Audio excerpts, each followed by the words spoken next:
summit focuses on trade and investments, and it extends almost to 7 continents to promote trade for peace.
Welcome to the third session, which is a passport to the future.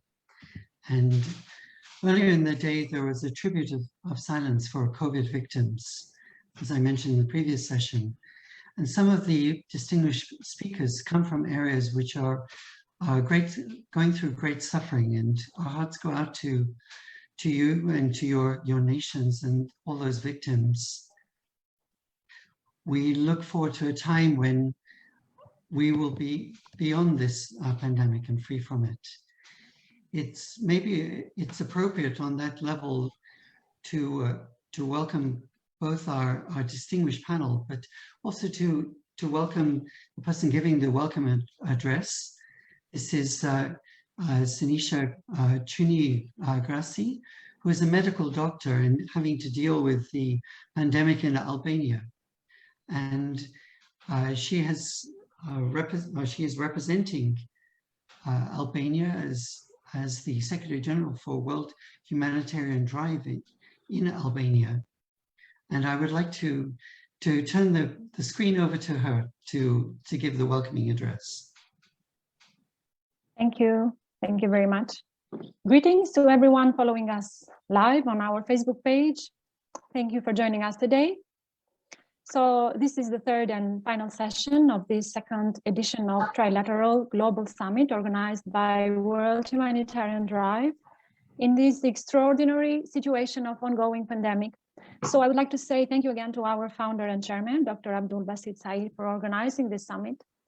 And as well, I want to say thank you to every member of World Humanitarian Drive team working on the backstage to make everything possible. Thank you for your hard work and commitment to serve humanity.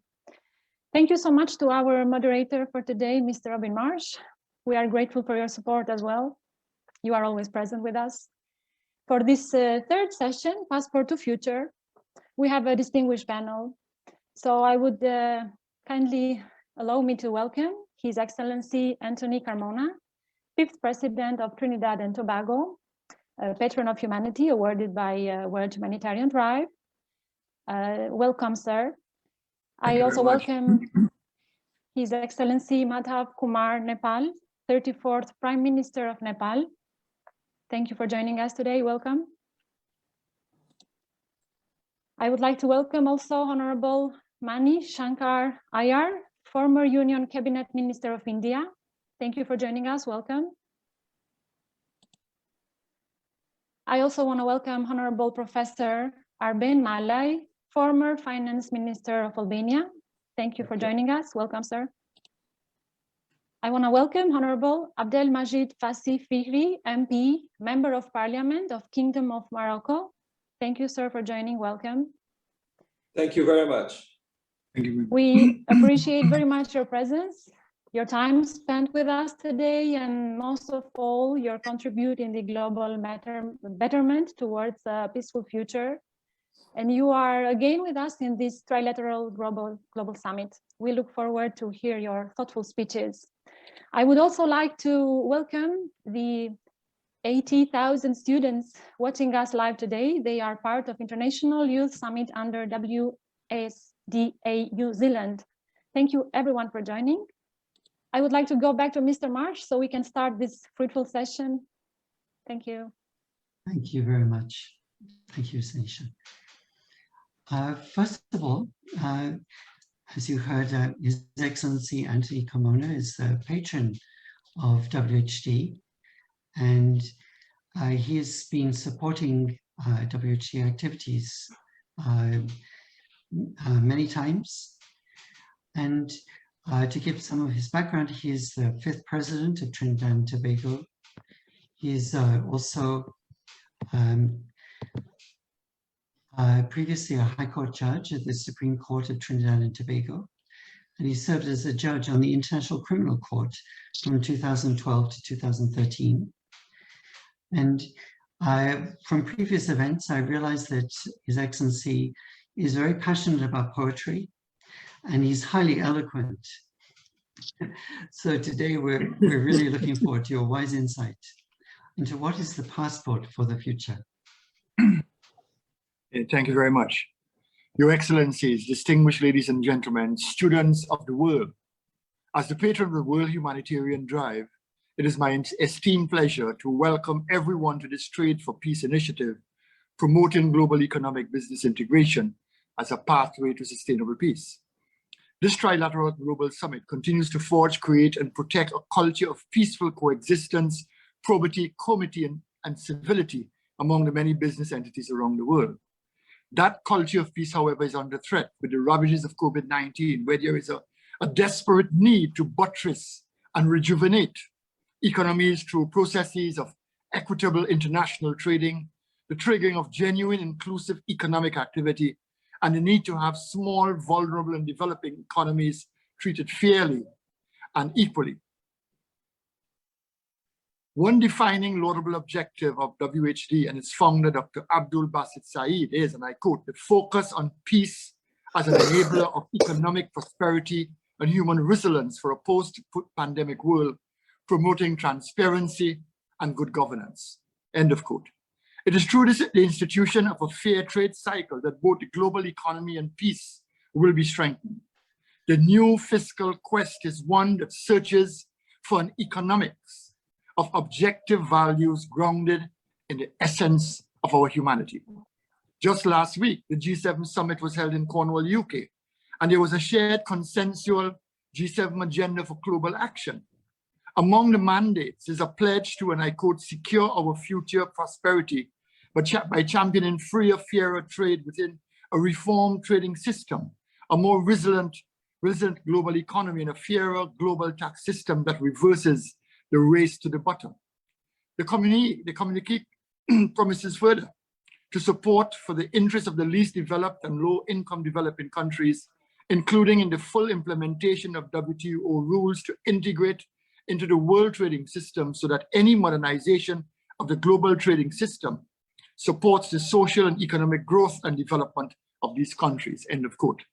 It is indeed refreshing that with the onslaught of this pandemic, that the G7 has formulated a communique, very comprehensive in intent and sensitive to the pressing global challenges, but they must ensure it is not starved for action and implementation. Further, if they are committed to the spirit and philosophy of the communique, they must not treat the G193 countries as sidebar and adjuncts. And the G193 that I refer to is the 193 countries of the United Nations General Assembly. Any attempt to engage in a build back better philosophy as espoused must not be building back the same economic structures that operated to the advantage of the few and the miserly demise of the many. As we continue to strive to achieve the dictates of the United Nations 2030 Global Agenda with its 17 Sustainable Development Goals, trade policies and frameworks must work in tandem with environmental policies and initiatives geared towards the realization of Goal 13, climate action. The United Nations states, and I quote, although trade is a source of income, jobs, and opportunities, it generates up 8 billion tons of climate heating, carbon emissions every year, In 2020, global CO2 emissions fell by 5.8% as measured to curb the COVID-19 pandemic locked down many populations and economic sectors. But a steep uptick is expected as global trade rebounds from the crisis, end of quote. Therefore, if we are about building back better, an inclusive green economy becomes imperative, combining the tenets and mechanics of sustainable trading and progressive environmental practices. The UN Environment and Trade Hub, launched in 2015, continues to provide research, capacity building, and policy advisory services supporting countries who wish to leverage trade and investment as tools for achieving the SDGs and fulfilling their Paris Agreement commitments. Any discussion on international trade would invariably lead to an inevitable query whether the World Trade Organization, WTO, is fulfilling its mandate distilled by the Marrakesh Agreement.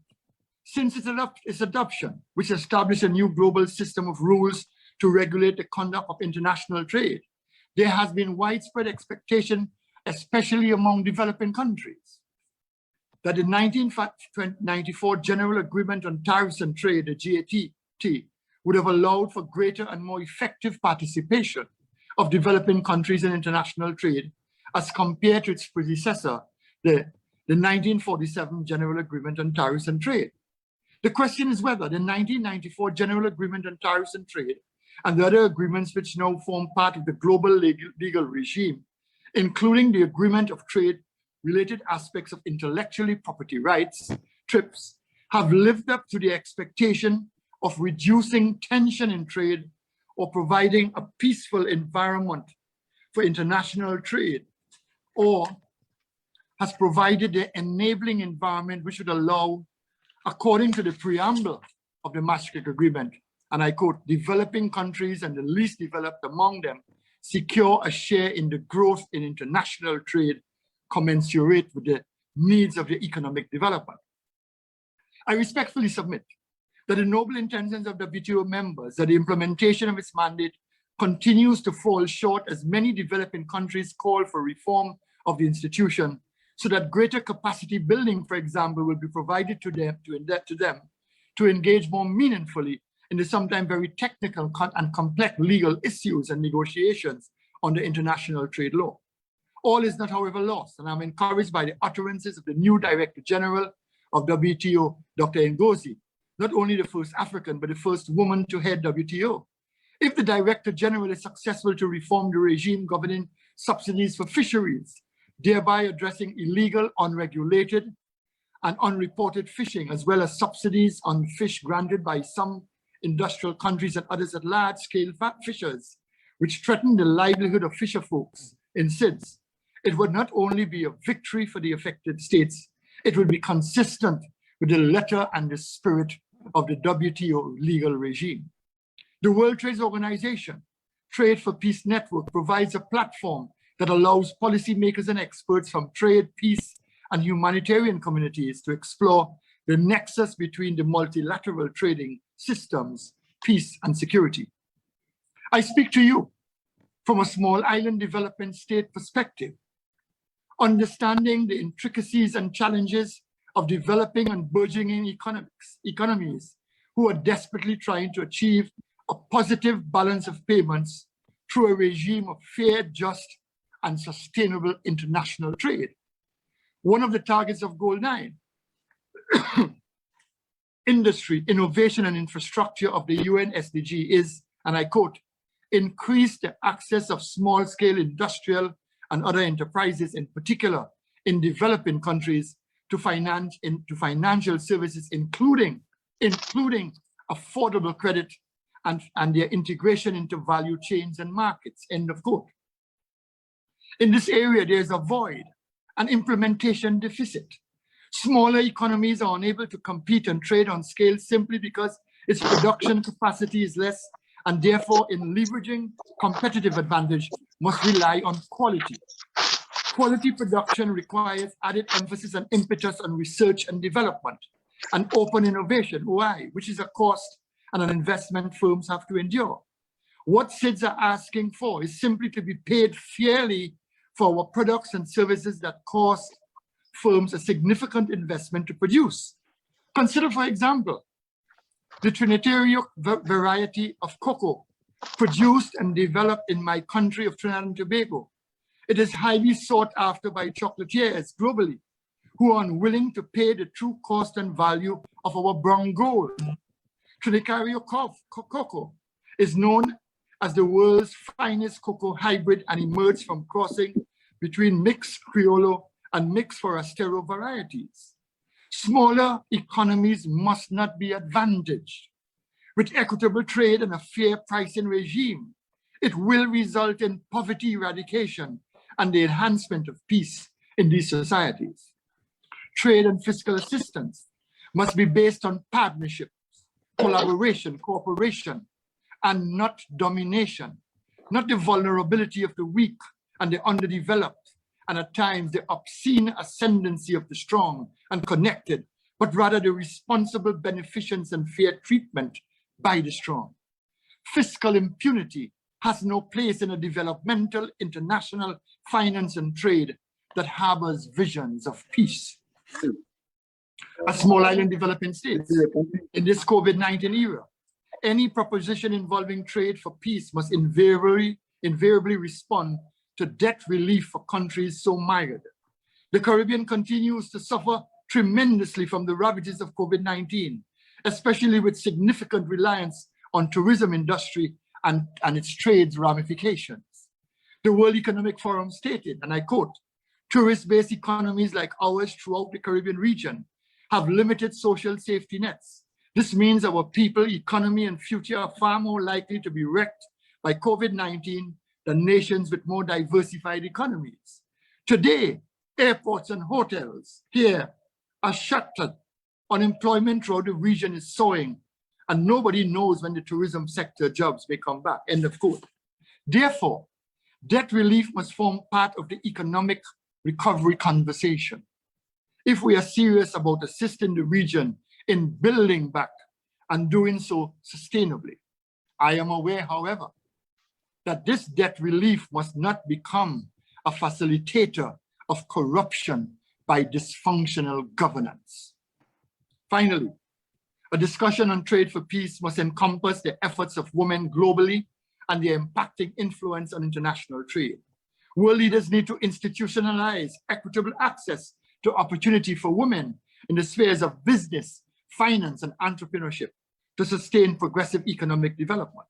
In 2018, the World Trade Organization Buenos Aires Declaration on Trade and Women's Economic Empowerment, it was highlighted that steps to empower women economically are happening slowly but not systematically. In the area of global trade, we have some small progress in helping women enter global markets, either directly or as part of global supply chains. Women are not less capable at exporting. Instead, they often lack access to information, finance, and technology. The problem is not that the exporter is female, but that the system is not attuned to ensuring women have the same access to these opportunities as men. And finally, I cannot forget our young people. Youth inclusivity is critical to the proliferation of peace by engaging young minds in productive and progressive research and development. This results in the diminution of youth misfeasance and juvenile criminality. Youth and trade can provide moonshot ideas and innovative cutting-edge products and services for export if given the opportunities and tools for experimentation. Financial institutions are still very hesitant in investigating in the entrepreneurial skills and competencies of our young people. And regrettably, governments are just as lethargic in their policy implementation of same. It is prudent and commendable that WHD has the initiative of the Science Bazaar. That is, and I quote, to support and uplift youth development and showcase their innovative ideas and projects for the betterment of society. As we look forward to the end of this pandemic and the starting of our economies by way of vaccinations and global vaccine equity, the rule of law, the rule of law continues to be the key for sustainable trade and peace in the future.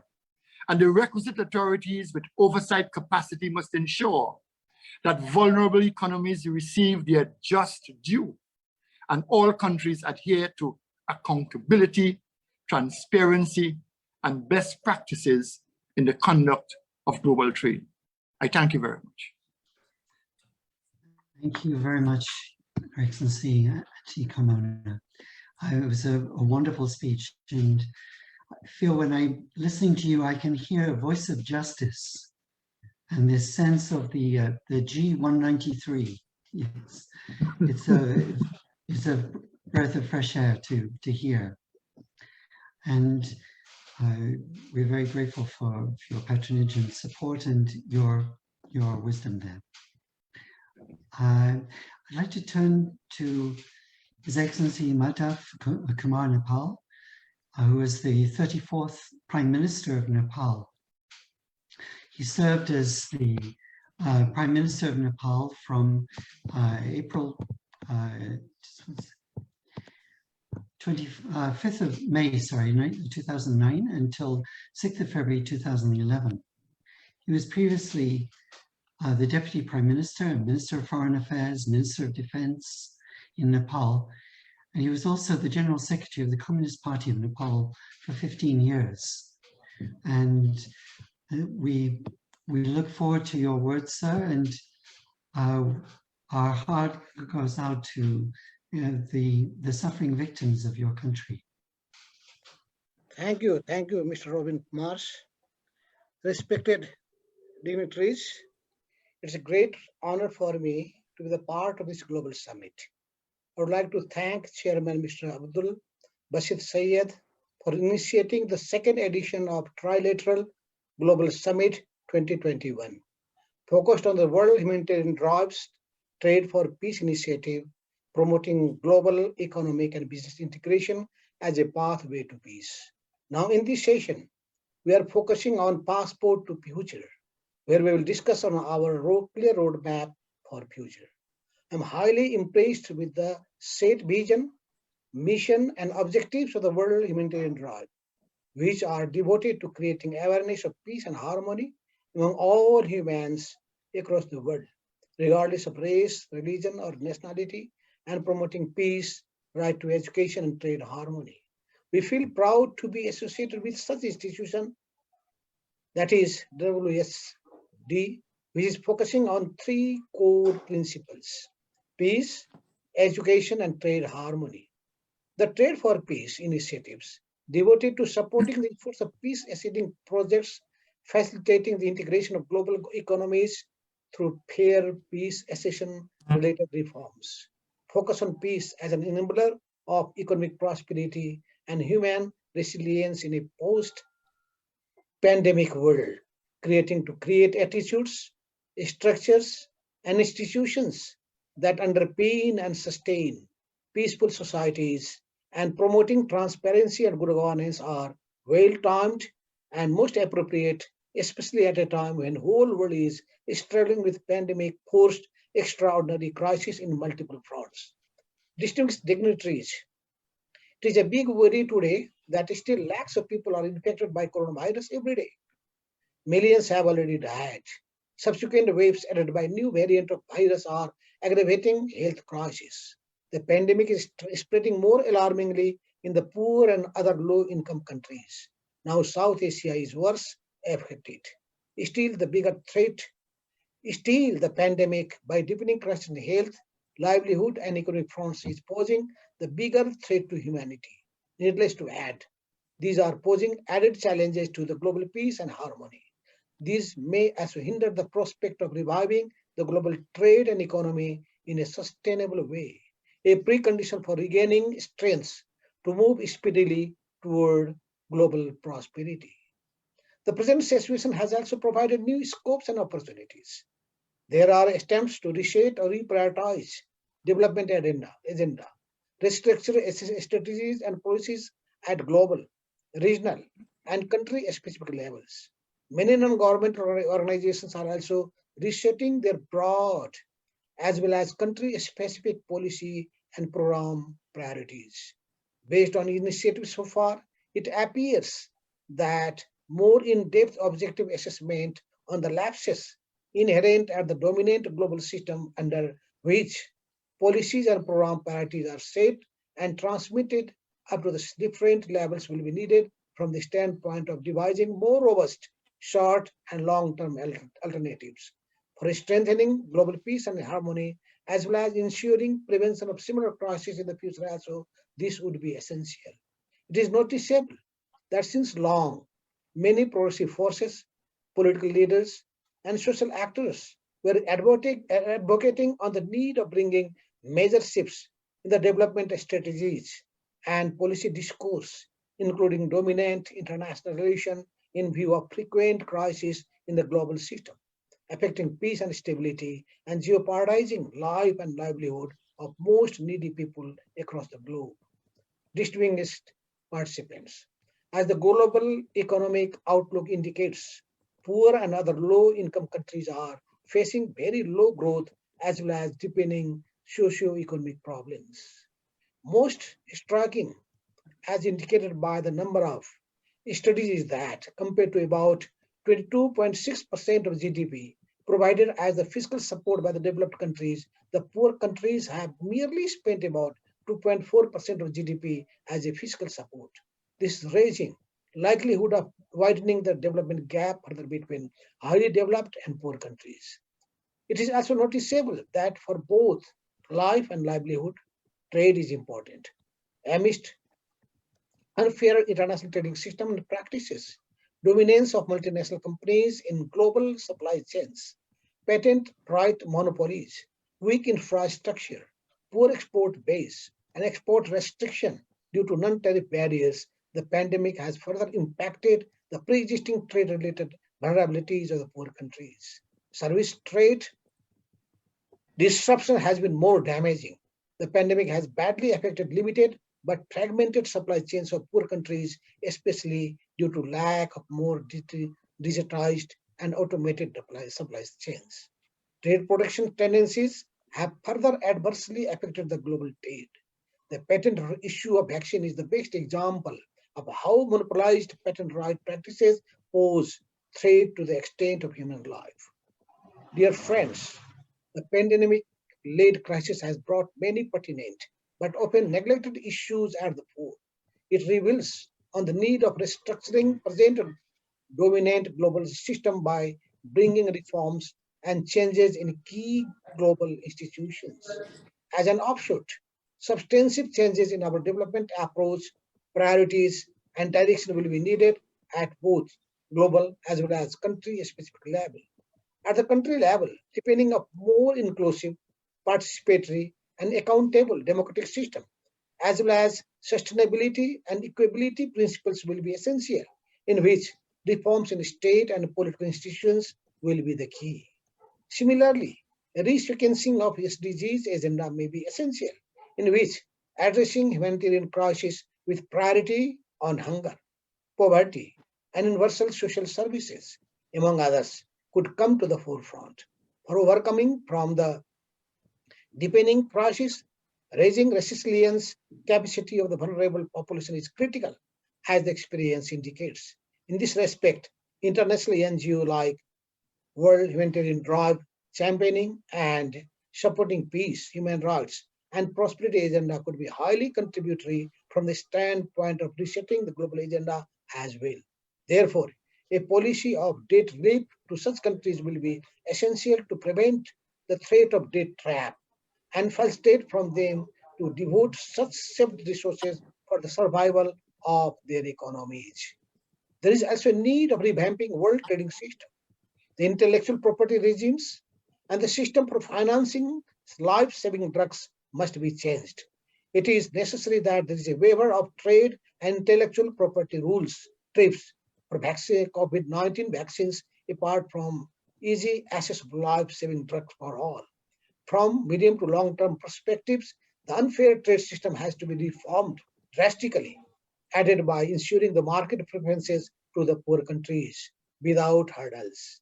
Importantly, there is a need of a special privilege to these countries for facilitating them to enter into the global supply chains. At the country-specific level, many poor countries are compelled to stick to the tight fiscal and monetary policies, following new liberal orthodoxy. Time has come to bring shifts in such a policy for addressing livelihood, unemployment, and economic revival problems. Principally, such countries may need more accommodative fiscal policy discourse. At the same time, it is essential that the governance system is transformed into a responsive system to check corruption and control resource misuse practices.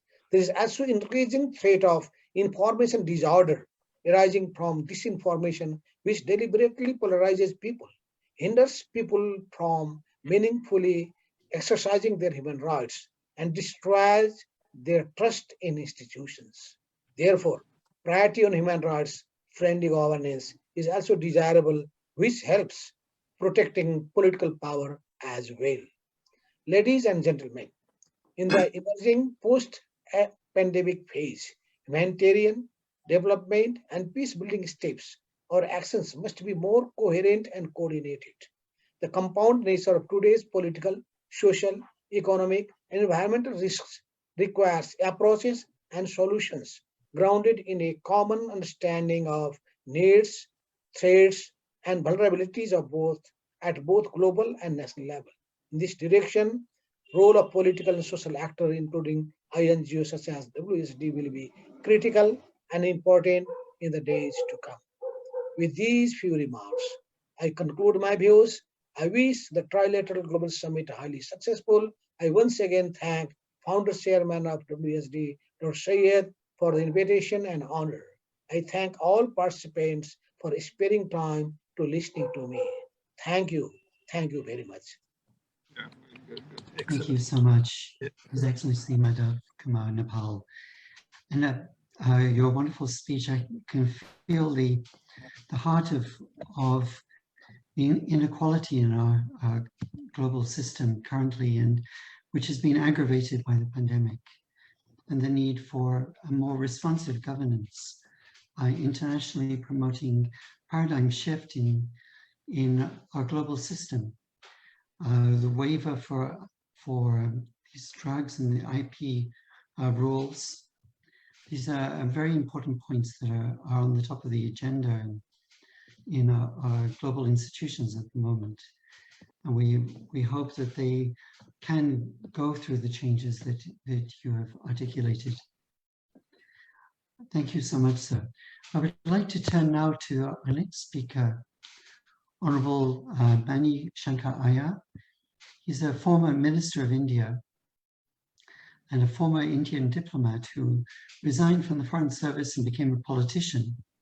He's a member of the Indian National Congress Party and was Minister of Panchayat Raj until 2009.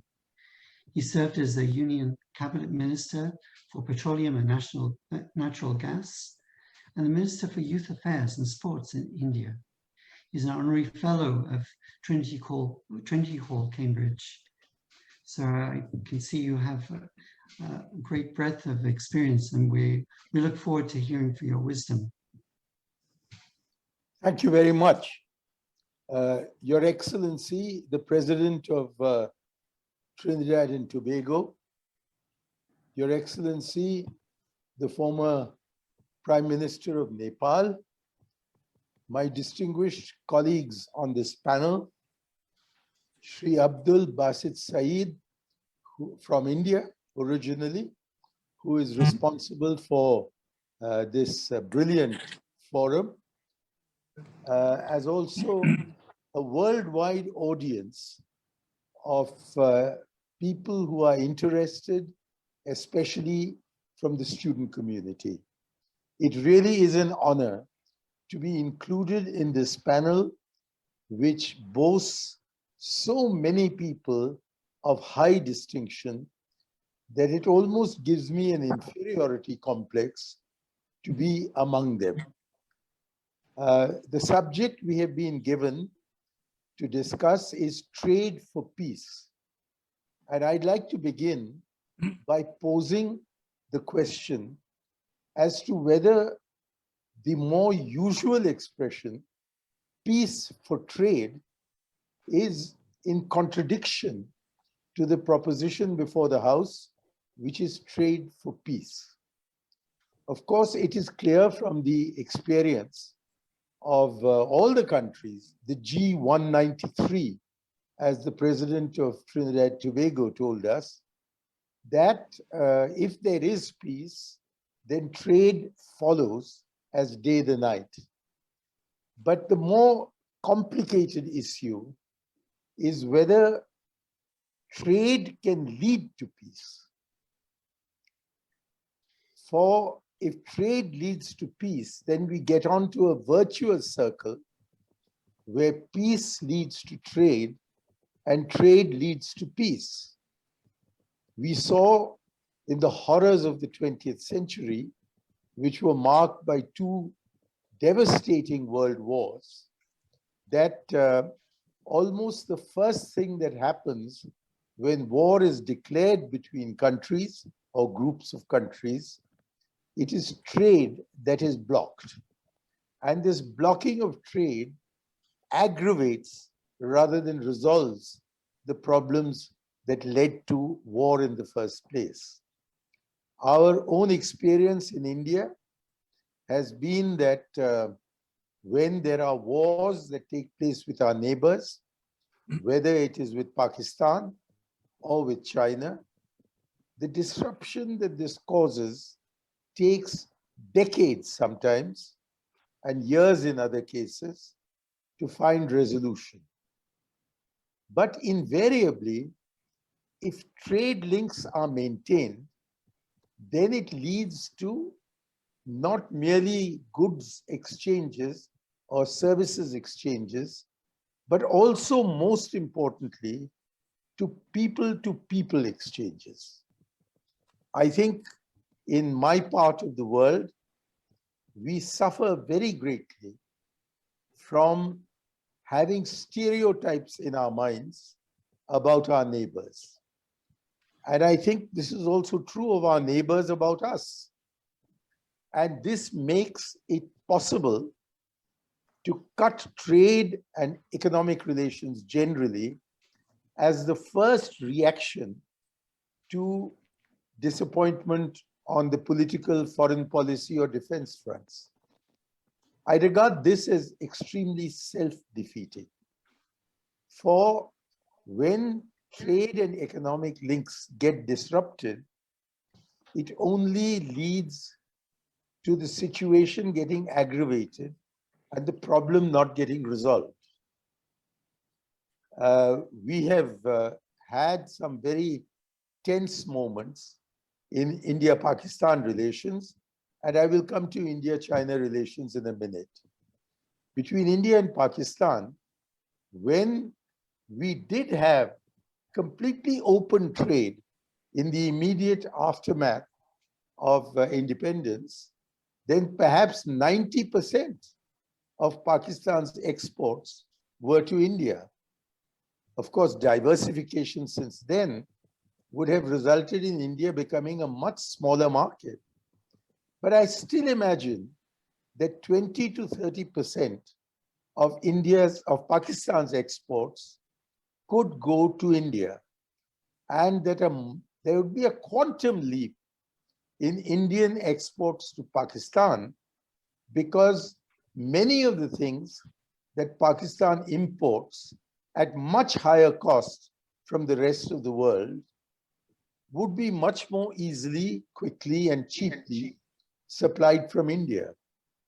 And as I said earlier, because there are very strong linguistic and cultural links between the two countries, the two traders who come together, the importer and the exporter, in whichever country they may be, they find it feasible to talk in their respective mother tongues to each other, to enjoy each other's company, to renew their familiarity with the culture of the other country.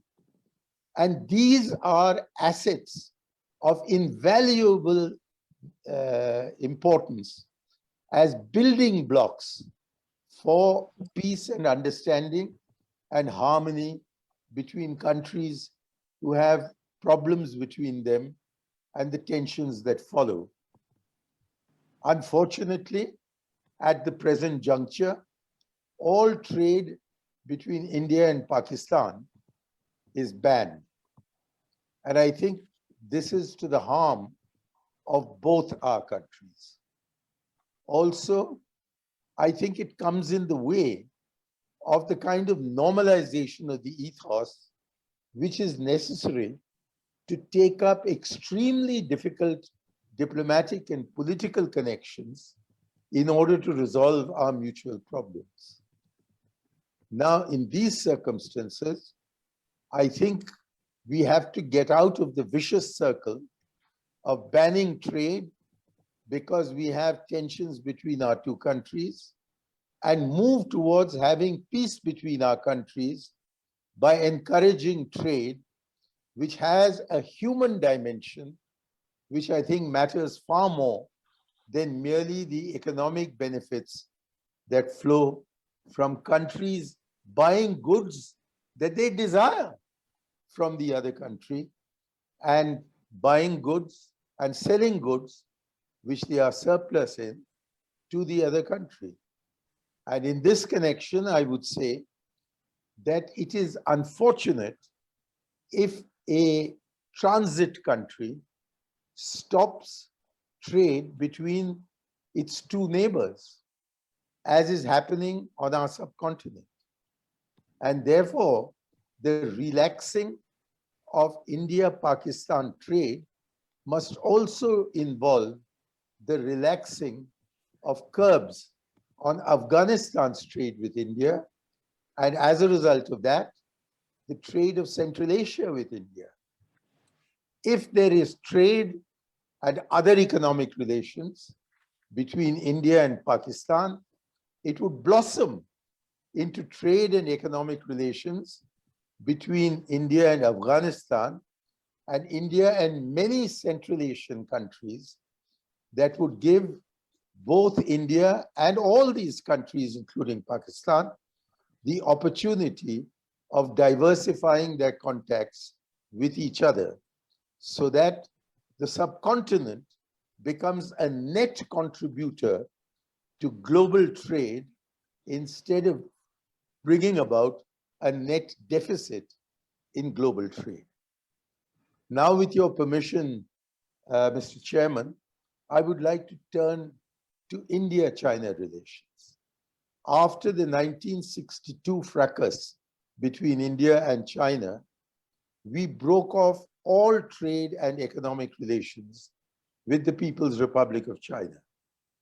Then 26 years wasted because we were in confrontation with each other. My boss at the time, Prime Minister Rajiv Gandhi, took the very bold step of becoming the first Prime Minister of India in 26 years to visit Beijing. And the outcome of that visit has been not only 30 years of peace and tranquility between India and the PRC, the People's Republic of China, it has also led to such a remarkable expansion of trade and other economic relations between our two countries that China is today the second largest export destination for India. Now, if we were to cut off economic and trade relations with China because of the problems on the military front that we had at about this time last year, then it would amount to cutting our nose to spite our face. We have taken measures against China in the economic sphere as a kind of retaliation for what has unfortunately happened on our northern borders in the last 12 months or so. But the relationship is so strong that the decline in trade between the period before May, June last year and today is marginal compared to the total trade. It's not only that China is a very important destination for our exports, it is also a very important source of our imports. And you don't import unless you need that import. Foreign exchange is always precious, and you conserve it if you can. But nevertheless, we find that it is to the advantage of our own economic growth that we have a buoyant import relationship with China, although the balance of trade is heavily weighted in favor of China. But our balance of trade with the United States is heavily weighted in our favor. So in the world as a whole, one should look at the totality of the balance of trade, not at the balance of trade with respect to any one country. And of course, keeping Bangladesh in mind, I would say that India's balance of trade with Bangladesh will always be in our favor. But the more there is a resumption of connectivity through Bangladesh to our northeast, which lies also to the northeast of Bangladesh, it will be to the benefit of the capital account of Bangladesh and result in the balance of payments being in far greater equilibrium than the balance of trade.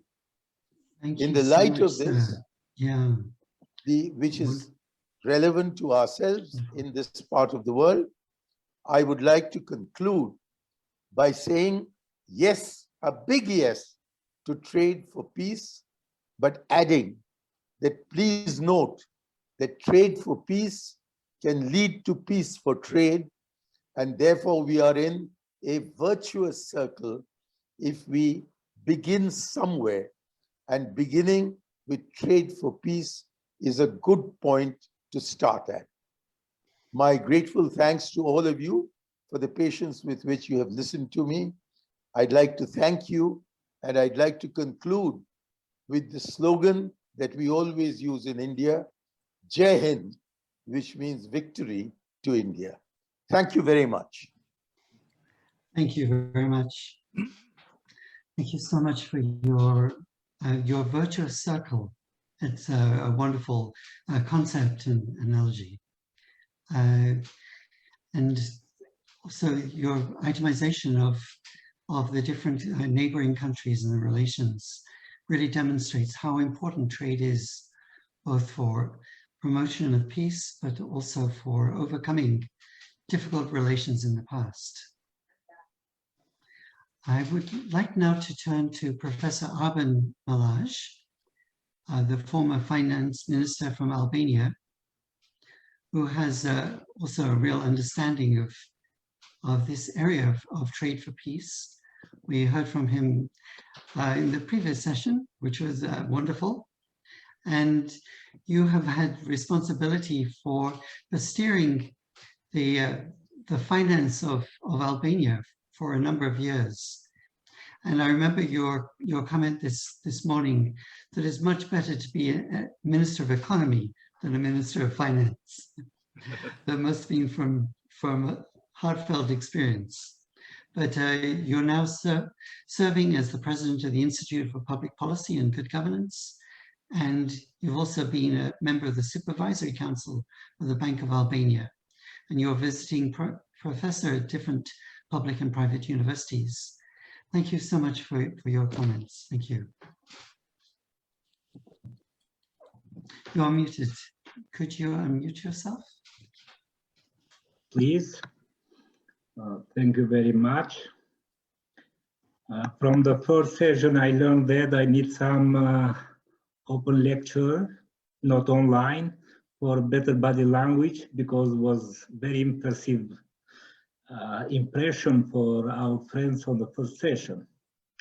I would like to have a special thanks to Dr. Syed for his very inspiring leadership.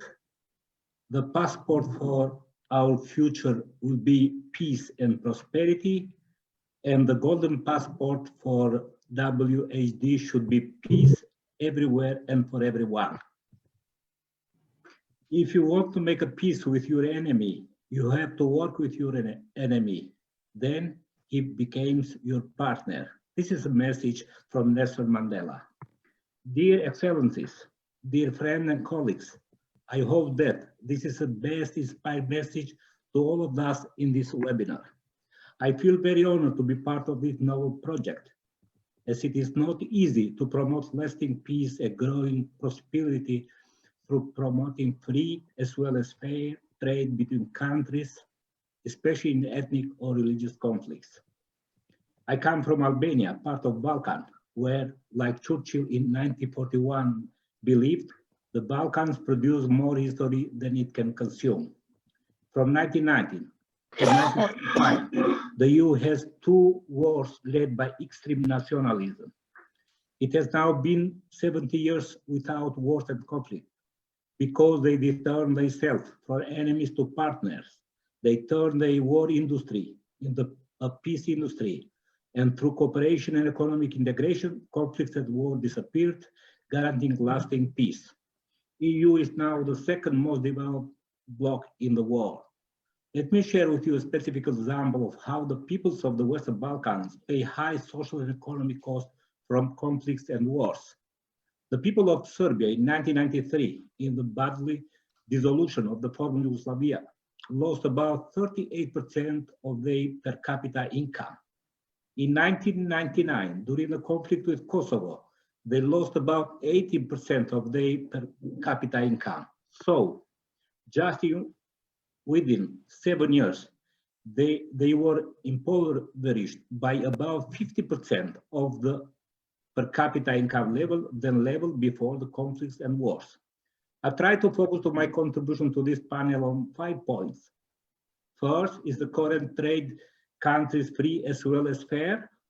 Second, why should assistance to poor countries be restricted from helping with survival in the development programs?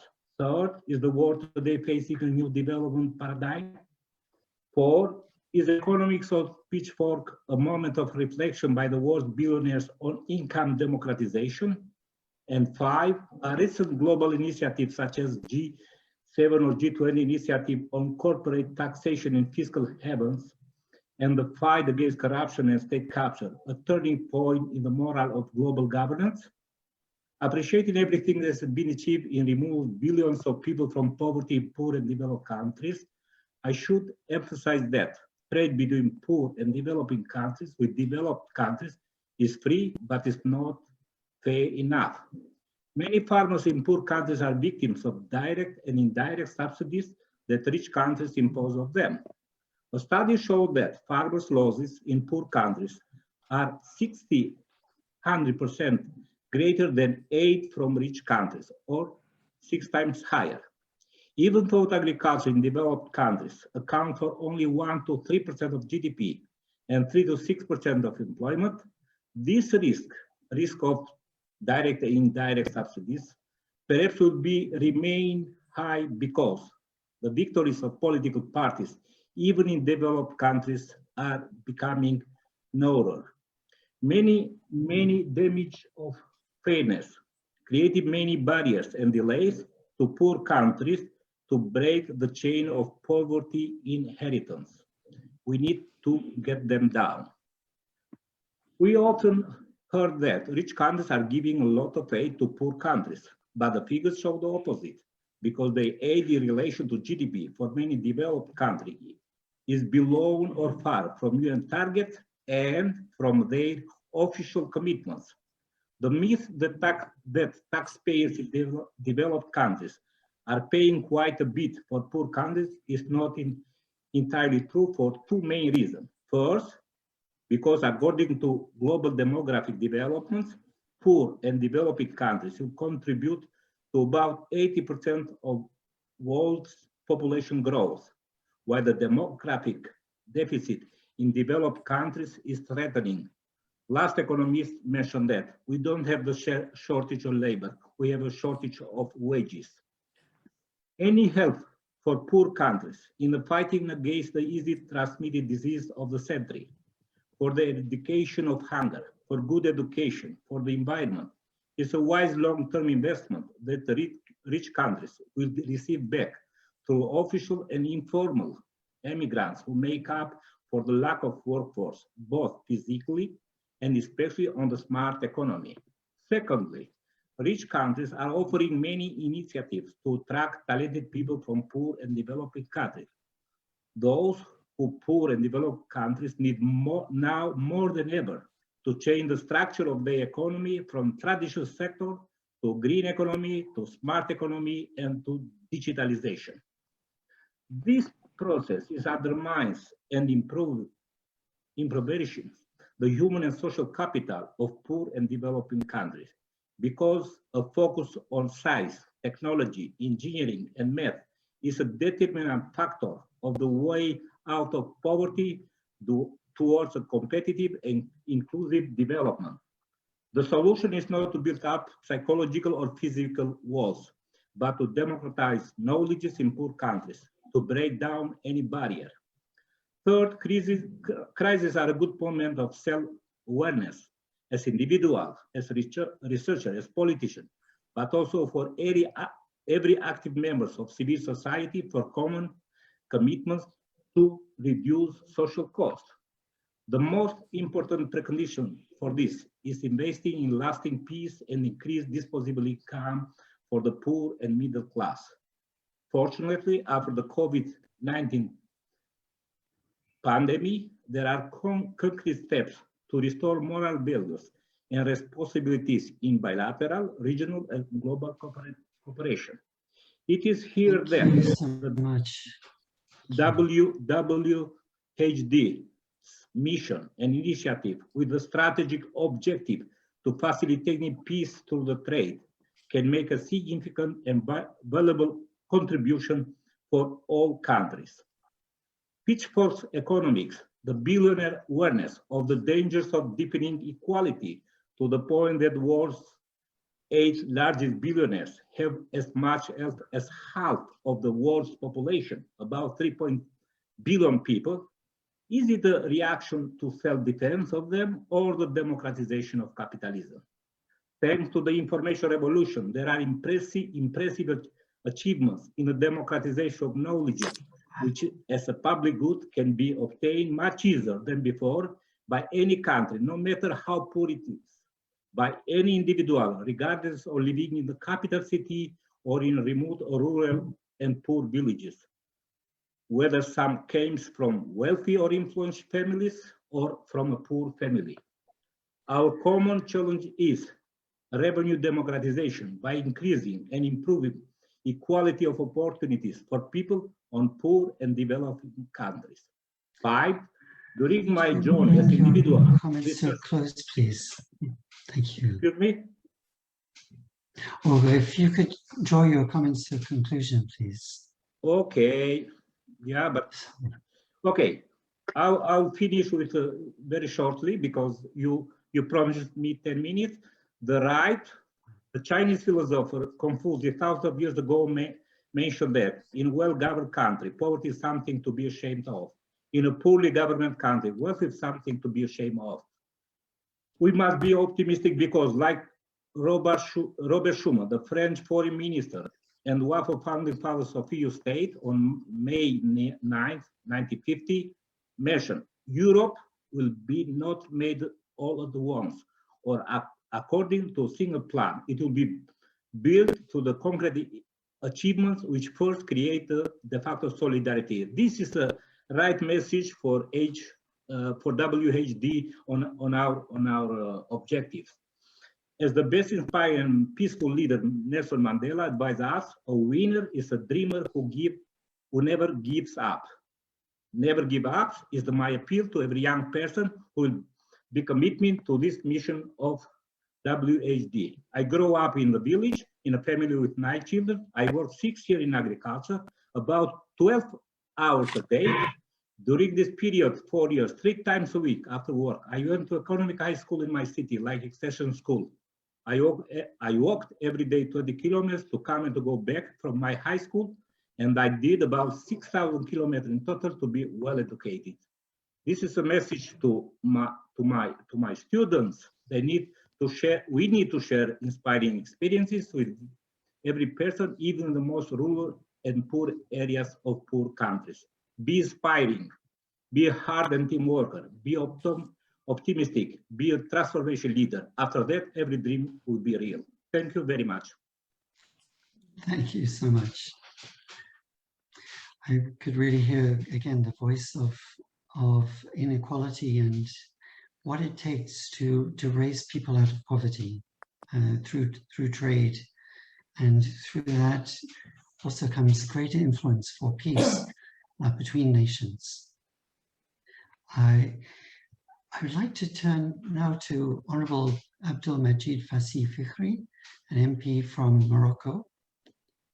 He's a young, dynamic speaker and figure. He has been part of the political system in Morocco for some years. We know him in the UK because he is the former chair of International Young Democrats Union, and he came and held an event in our headquarters in London. But he is very much the voice of young people and youth in his country, and I think he wants to speak for young people more widely in the world. If I could turn now to the screen over to you, Honorable Abdul Basit Syed. Thank you. Thank you, dear Robin, for moderating this panel. Honorable guests, I'm very honored to participate to this new edition of the Trilateral Global Summit, and specifically to this panel, to be able to give some key ideas on how we understand the future of our societies. I would like also to thank the chairman of the World Humanitarian Drive, Abdul Basit Syed, my friend, for his invitation and his continuous dynamism and activity to support peace around the world. So the pandemic of COVID-19 has created a situation that many of us have never seen before. A pandemic that provoked the chaos with the economic activity that has been reduced drastically, with the loss of millions of jobs and all its psychological effects on people. And many scientific experts say that there is a pretty high probability that other pandemics could occur in the future due to climate change or global warming. So I think we need to concentrate on two main points that I'm going to raise in this panel. First of all, the importance of the welfare state. In a situation like a pandemic, countries must be ready and have the necessary tools to provide to people a free access to hospitals and treatments, a capacity to financially help businesses survive, as well as households and individuals.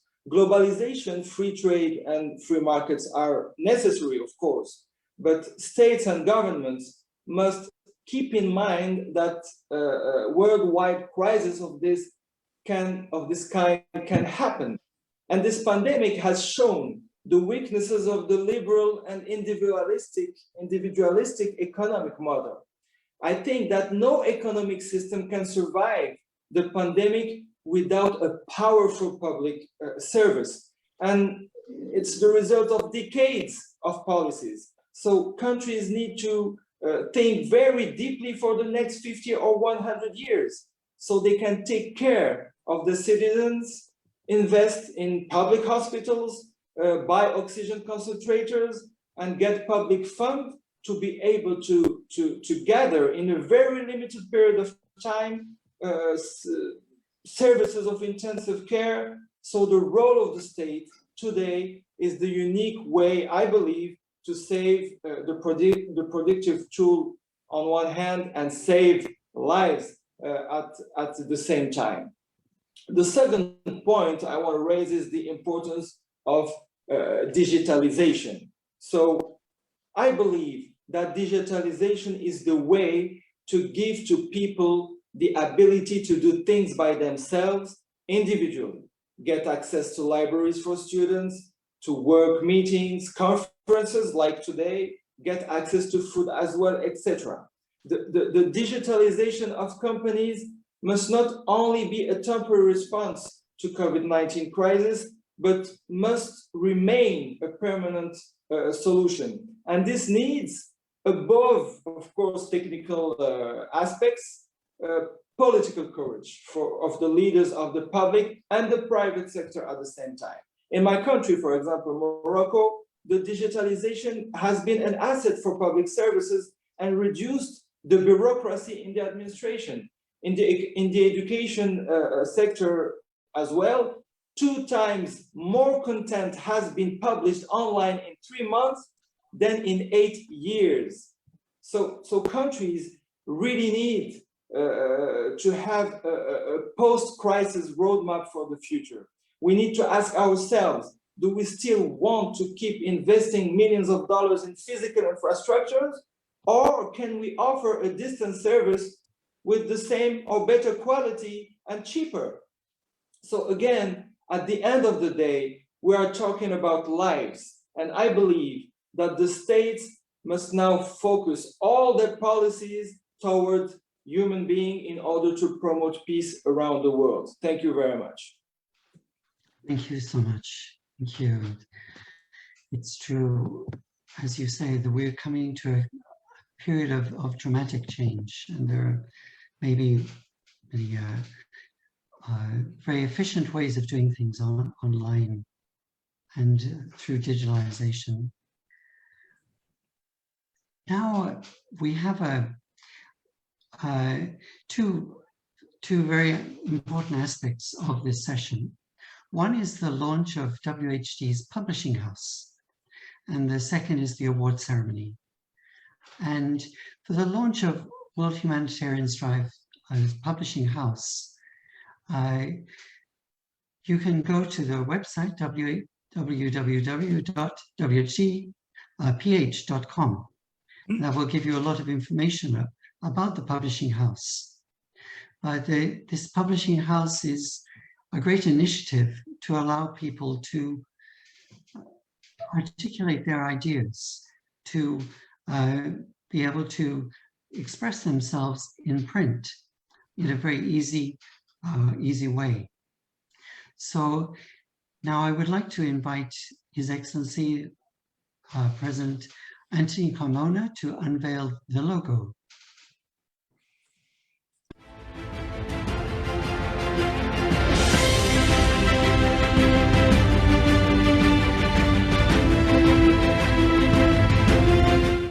It gives me great pleasure to unveil this wonderful motto and of course be part and parcel of this wonderful initiative. Congratulations to you all. Thank you. Thank you.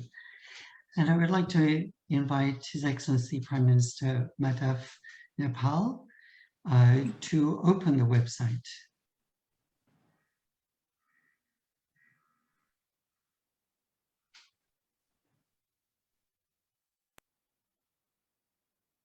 Yes.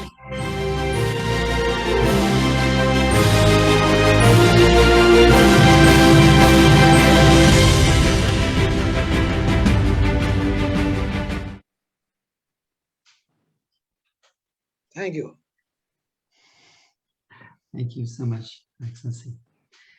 So this website gives a lot of information as to how you can publish yourselves. If you have a book that you want to write, you have an inspiration, you can go to this website and it will be made easy for you. It is a way to facilitate people to articulate themselves in print. And this opens up the inspiration and innovation of many people around the world to guide our future. Thank you so much for the launch of World Humanitarian Publishing House. If I could turn now to our award ceremony, we will be presenting the Global Humanitarian Award. I would like to ask both the President, His Excellency Anthony Carmona, and Prime Minister Madhav Kumar Nepal to be the honorary unveilers and presenters of this award. And this will be given to Abdul Majid Basit Syed, the MP from Morocco. On behalf of course, this wonderful organization, I wish to present this award. Well deserved, well deserving, and all the best in the future. Yes. Thank you so much. And Your Excellency, Madhav Kumar Nepal. Yeah, thank you very much. Yeah, on behalf of World Humanitarian Drive, I would like to provide the award to whom? To Abdul Majid Basit Syed. Thank you so much. Yeah, wish him all the best. Thank you. We will hear some comments from him later when the Regal Awards, the Regal British Awards are presented. So could we have the... WHD presents the Distinguished Regal British Awards to exceptional leadership dignitaries from various fields that inspired others from around the world. This award aims to inspire a shared vision that sets a clear direction for a peaceful, prosperous world. Today on the 16th of June 2021, we proudly honor Dr. KJ Purushottam, International Human Rights Defense Committee expert of Paris with Regal British Award for his continued personal commitment to support human rights despite personally escaping the 2019 suicidal blasts of Colombo. Big salute to you, Dr. Purushottam. Congratulations. We present the next Regal British Award to Honourable Professor Arben Malaj, former Minister of Economy and Finance from the Republic of Albania. He transformed the Albanian economy into a European profile, after the hard social-economic crisis the country passed. Professor Malaj is a humanist with a great vision to support the world's economy with his revolutionary ideas of trade and strengthening world peace. Big congratulations to you, dear Professor Arben Malaj, on this commendable honour of Regal British Award. Our final recipient of the Regal British Award is former Indian diplomat and former Union Cabinet Minister for Petroleum, Natural Gas, Youth Affairs, and Sports, who is an honorary fellow at Trinity Hall, University of Cambridge for economics since 1961. We present this award as our heartfelt thanks for his lifelong commitment to serve humanity with integrity. Hearty congratulations to you, dear Mani Shankar IR, World Humanitarian Drive patron and global team. Wish and congratulate all these three eminent personalities and leaders of humanity. We are proud of the recognition awarded to you today. Once again we say congratulations for striving for humanity and thank you. Congratulations, yeah. Congratulations. Congrats. Manishankarji, congratulations, and to all the participants of the award. Thank you very much to everyone. We need to work together very close. Congratulations. And you are welcome in Albania. Congratulations. Wonderful country. Could I have some comments from Dr. KJ Purushottam, please? Thank you so much for the award. It's a real privilege for me. And in the midst of all the dignitaries and the world leaders, I really thank the World Humanitarian Drive led by Mr. Syed and the entire organization. Thank you so much. It's a real pleasure to receive this award. Really appreciate it. Thank you so much. And Dr. Mani Shankar Iyer, would you like to say a few comments?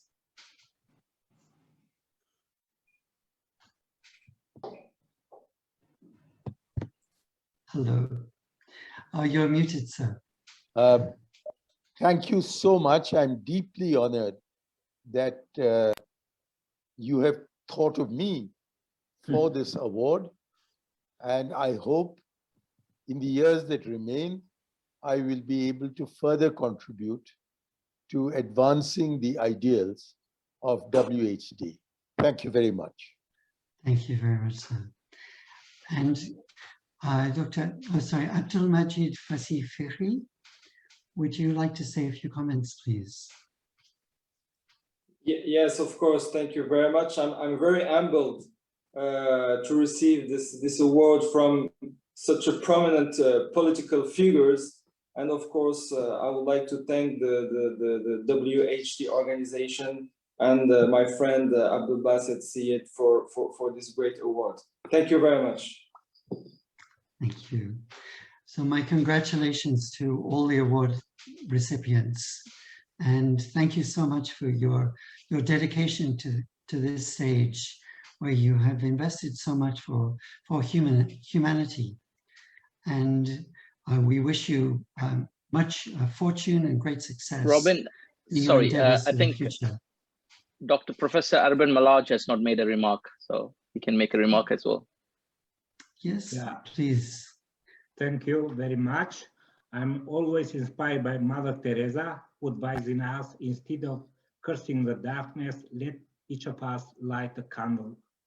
I very much hope that this mission and commitment of the leadership and partners and collaborators of WHD can light a torch that inspires us in our shared responsibility and commitments to peace, harmony, social cohesion, and solidarity. Thank you very much. I'm very honored to get this kind of award, and I'll be very active to help to fulfill our commitments and our dreams. Thank you so much for your comments. All the wonderful awardees, you have invested so much. Thank you so much. I would like to turn now to the vote of thanks, and it's very appropriate that the final word goes to the founder and chairman of World Humanitarian Drive, and the one who has worked the hardest for this conference today. And I know a little from his conversations with him how much has been invested in the last few weeks in perfecting each aspect of today. So Dr. Abdul Basit Syed, would you give us a vote of thanks, please? A big applause for him and his leadership. Thank you, thank you, thank you, thank you, thank you. Dear Honorable Excellencies, it's been a tremendous day. And as you know, the mother goes through each pregnancy with delight. That's the kind of feeling which we had before creating certain programs like this for the betterment of the world. So Honorable Excellency Anthony Carmona joining us from Trinidad and Tobago, thank you so much. Honorable Excellency Madhav Kumar Nepal, thank you so much. Honorable Manishankar Iyer, thank you so much for coming to us today. Professor Arban Malaj, it's an honor for having you in our team. Honorable Abdul Majid Fasih Fikri joining us from the Kingdom of Morocco. Thank you once again. And last but not least, my friend Paul Clark from London, former MP from London, who has joined us today as well. Thank you. And it's been a tremendous honor for all our students who have joined from our international board of Youth Summit. And they have given a passionate questions, a lot of them, which I would love to share it with you in person, which I will also send it to you by email. So today has been a day of conclusive decisions which has been made. And I think in total, 80,000, closer to 80,000 students will watch it very shortly. And we have got a lot of answers how we can strengthen the economy. So this initiative of Trade for Peace was started by me in order to build a trade harmony. And today we also launched the book publishing. So this book publishing experience was got under because I was trying to publish my book 3 years back, and it was very, very, very hard to get it done. So I was just imagining if I work in a different portals, different places, it's so hard for me. Why not for students, youth, and people who have got a right set of mind? So that's why we want to make this process very easy for them and on a humanitarian ground. So these books are our companion, because I believe books are our companion, which we carry not in our hand, but also in our mind and heart. And as a humanitarian, I feel it's my moral responsibility to give a platform to the words and thoughts of the common people who can support world peace, innovations, and new ideas. Hence, I have established this great platform, WHT Publishing House, to be an able companion of aspiring writers, scholars, and journalists, but also to the common people, common thinking people like me.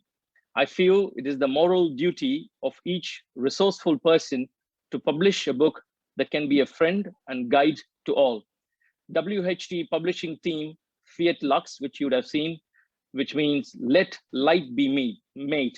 So today's Trilateral Global Summit has created a lot of light, and I wish to share that light of inspiration to all the students, to all the youth, to all the people who have watched this program. And today I'm very happy, closer to 30 country people, dignitaries, leaders, world stage leaders. When I spoke to His Excellency Anthony Carmona, he was pleased as our patron that we are organizing this summit. When I spoke to Honorable Madhav Kumar Nepal from Nepal, you know, despite his busy schedule being the party, running a party of Communist Party in Nepal, he said, I have all the minutes for you, and please, let's go ahead and do this. And I don't know what God has given me as blessing. I feel this is a pure blessing, which I have the world leaders as a good supporters and friends who can grow with me to world's prosperity. And Manishankar ji, I know very well that a lot of actions have been taken from your side in order to promote the outspoken minds of the world, keeping a voice for the voiceless people of the world. So thank you again for joining. And Abdul Majid Fassi Figri, you can expect him, just like his grandfather and father, to be the Prime Minister of Morocco very shortly. And my hearty congratulations to you and to Professor Arban Malaj. Thank you once again, and all the participants in all the 4 sessions. Thank you. A vote of thanks with thanks will not be enough. With love is what I would say. Thank you. Thank you. With that vote of thanks, we want to bring this Trilateral Global Summit, Edition 2, to an end. And we look forward to the next, the 3rd Trilateral Global Summit next year in person. Thank you so much, and goodbye.